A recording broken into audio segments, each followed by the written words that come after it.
toujours présente et renouvelée aussi. Bonjour à toutes et à tous. Je vois que vous êtes encore nombreuses et nombreuses aujourd'hui.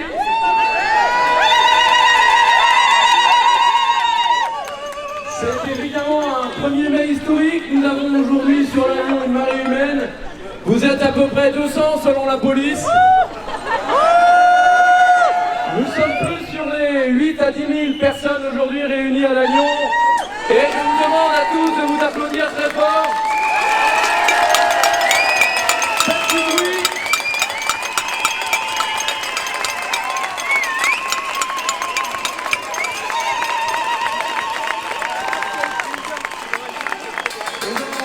Aujourd'hui, est ce jour des travailleurs et de faire une petite prise de parole à plusieurs voix féminines. Donc on demande aux camarades des organisations syndicales de bien vouloir monter sur le podium plateau qui aujourd'hui est innovant. On se trouve au milieu de vous. On se croirait presque au Stade de France.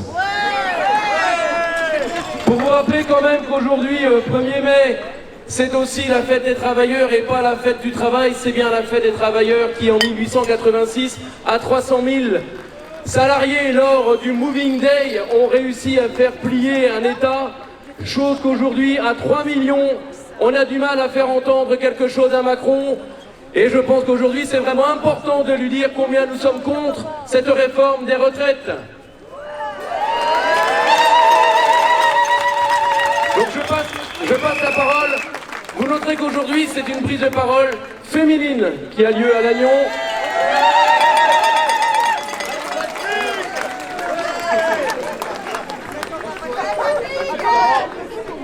Bonjour à tous, bonjour à tous. C'est aujourd'hui la 13e manifestation qui se tient depuis janvier à l'appel de l'intersyndicale nationale et des organisations de jeunesse. Mais la 13e ici à l'Agnon. Entre ces 13 temps forts partout en France, de nombreuses autres actions locales et sectorielles ont eu lieu, y compris dans le Trégor bien sûr, avec des créations de collectifs, de citoyens qui se sont organisés afin de peser dans le débat. Nous sommes le 1er mai et en ce jour symbolique pour les travailleurs et travailleuses du monde entier, nous sommes venus en masse pour dire au président et à son gouvernement non, non à cette réforme des retraites, non à 64 ans. Non.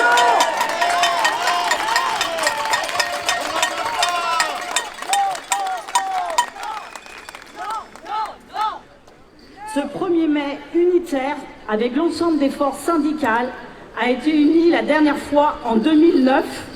Cette année, nous sommes encore plus nombreux avec le renfort de la jeunesse, de la Confédération paysanne et même de la CAPEB. 22, qui nous suit depuis plusieurs manifestations. C'est-à-dire si le rejet de cette loi est massivement soutenu.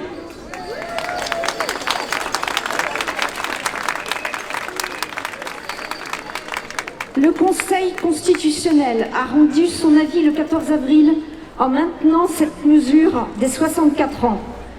Dans les heures qui ont suivi, le président de la République s'est précipité pour promulguer sa loi.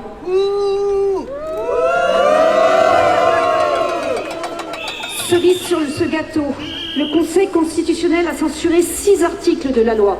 Ainsi, le peu d'ambition que contenait le texte sur l'emploi des seniors, le droit à l'information, la pénibilité pour les contractuels de la fonction publique ont disparu du texte final. Alors qu'il était déjà injuste, le texte de loi reportant l'âge légal de départ en retraite est dorénavant encore plus déséquilibré. Cette réforme est un échec social. Ce sont les femmes, celles et ceux qui travaillent dans les métiers pénibles ou qui auront eu des parcours d'emploi difficiles, qui verront le plus leur situation se détériorer. Et rien pour améliorer l'emploi des seniors. Nous sommes venus ici pour dire que malgré cette promulgation, la bataille n'est pas finie et que le niveau de rejet de cette réforme ne faiblit pas. Un nouvel avis du Conseil constitutionnel doit être rendu le 3 mai, dans 2 jours, sur un nouveau référendum d'initiative partagée, le RIP. C'est une situation inédite qui appelle d'autant plus à ne pas appliquer la loi. L'intersyndicale appelle à la validation de ce RIP, ce qui permettra de sortir de l'impasse par une consultation démocratique. Elle demande au Parlement une nouvelle délibération, comme le prévoit l'article 10 de la Constitution, sur les bases d'une concertation centrée sur les questions du travail. Ce serait un choix de sagesse et d'apaisement. En s'obstinant, le président de la République et son gouvernement ne prennent pas la mesure des attentes des travailleuses et des travailleurs et ne répondent pas aux enjeux industriels et de développement des services publics. Pire, ils sont responsables de la crise sociale et environnementale qu'ils ne cessent d'aggraver. Notre mobilisation unitaire intersyndicale sur le travail et les retraites est historique dans notre pays. Elle démontre l'importance d'avoir des réponses à la hauteur des enjeux sociaux et environnementaux. Ce 1er mai est une journée de solidarité internationale pour la paix entre les peuples.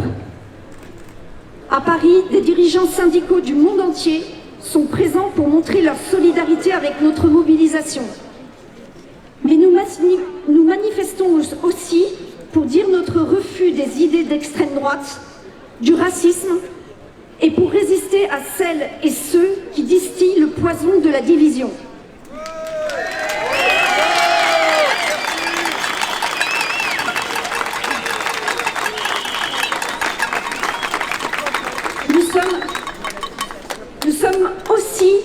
Nous sommes venus aussi pour dire qu'il faut s'atteler, avant de réformer les retraites, aux négociations sur le travail et la rémunération dans ce pays. Malgré les autosatisfactions permanentes du gouvernement sur la baisse du chômage, la précarité pour un nombre important de travailleurs dans le public, dans le privé, la souffrance au travail, les inégalités croissantes, la stigmatisation des privés d'emploi s'aggravent. Le gouvernement a refusé le dialogue social et utilisé tous les artifices juridiques pour, au final, éviter le vote à l'Assemblée. Mesdames et messieurs les dirigeants politiques, regardez dans quel état de défiance, de colère vous mettez les citoyennes et les citoyens par vos décisions et vos allocutions, désormais couvertes par les casserolades.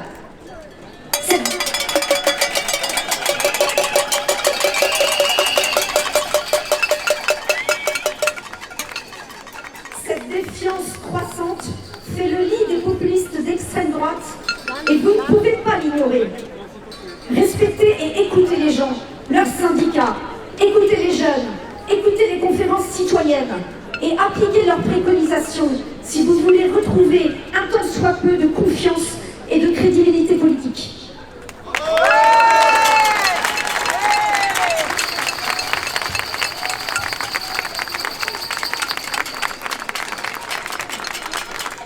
Notre mobilisation s'adresse aussi aux employeurs du privé et à l'État employeur dans le public. Les négociations salariales n'aboutissent, en majeure partie, qu'à des augmentations de salaire très insuffisantes par rapport à l'inflation qui perdure. Tous les jours, des témoignages montrent les difficultés, en particulier pour les bas salaires, à boucler les fins de mois. C'est aussi vrai pour une partie de la jeunesse qui démarre dans la vie professionnelle et pour beaucoup d'étudiants. Beaucoup aussi ont des difficultés à se loger dignement.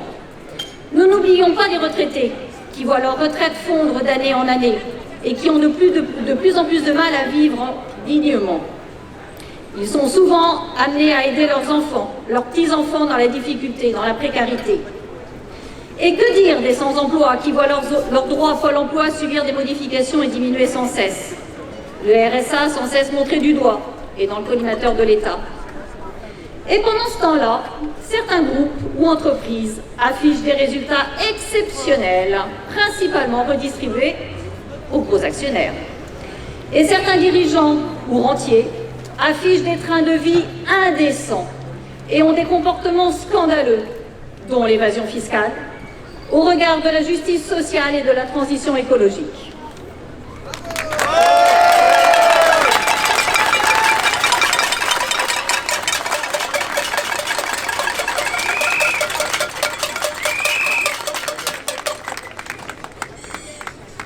Alors que l'hôpital va mal, que l'éducation nationale va mal, que les services publics vont mal, en particulier par manque de recrutement, par manque d'attractivité liée au salaire et aux conditions de travail, c'est le refrain du « travailler plus » qui revient.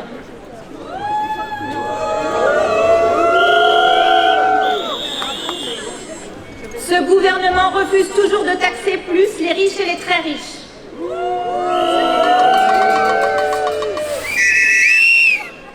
Refus dogmatique au prétexte qu'il créerait des emplois et pour que la France reste compétitive au niveau mondial. Mais c'est à eux de montrer l'exemple et de mieux partager les profits. Les agentes et agents de la fonction publique subissent une situation extrêmement dégradée dans laquelle le quasi-gel de la valeur du point, depuis plus de 10 ans, joue un rôle majeur et néfaste.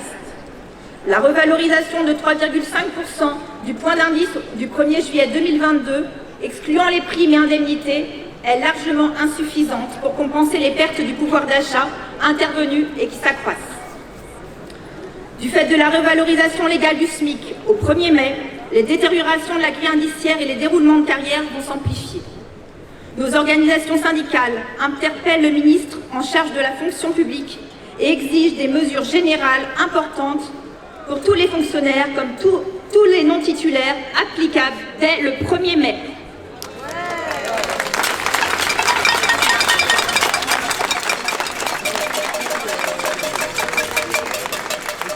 Nous exigeons des responsables français et européens des actes concrets pour plus de justice sociale et un réel engagement vers la transition écologique, car la planète va mal aussi. Tout le monde aujourd'hui a conscience que l'eau est une ressource rare à protéger. Tout le monde est confronté de façon plus ou moins violente au réchauffement climatique. De plus en plus de citoyens se mobilisent pour une agriculture plus verte, plus bio, qui préserve la terre pour plus de sobriété. Il y a dans l'industrie, dans les transports, dans le logement, dans le secteur de production de l'énergie verte, tant de choses à accomplir et sans tarder.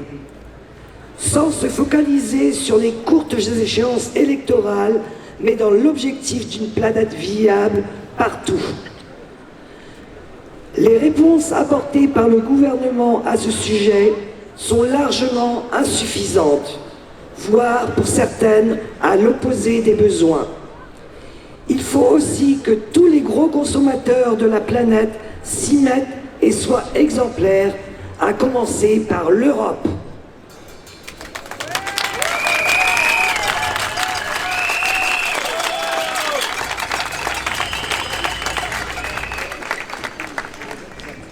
Le 1er mai est une journée de solidarité internationale.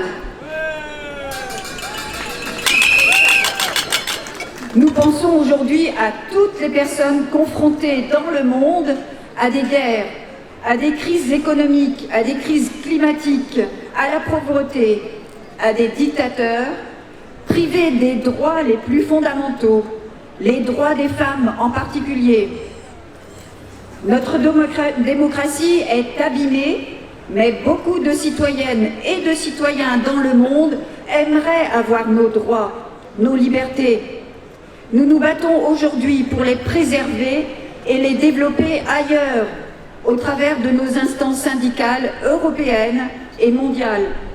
Pour poursuivre sur une réelle coopération dans les pays et contre le racisme, nous passons la parole à la coordination anti-racisme du Trégor. 64 ans, c'est non pour plus de justice sociale, pour un monde meilleur. Faites du bruit!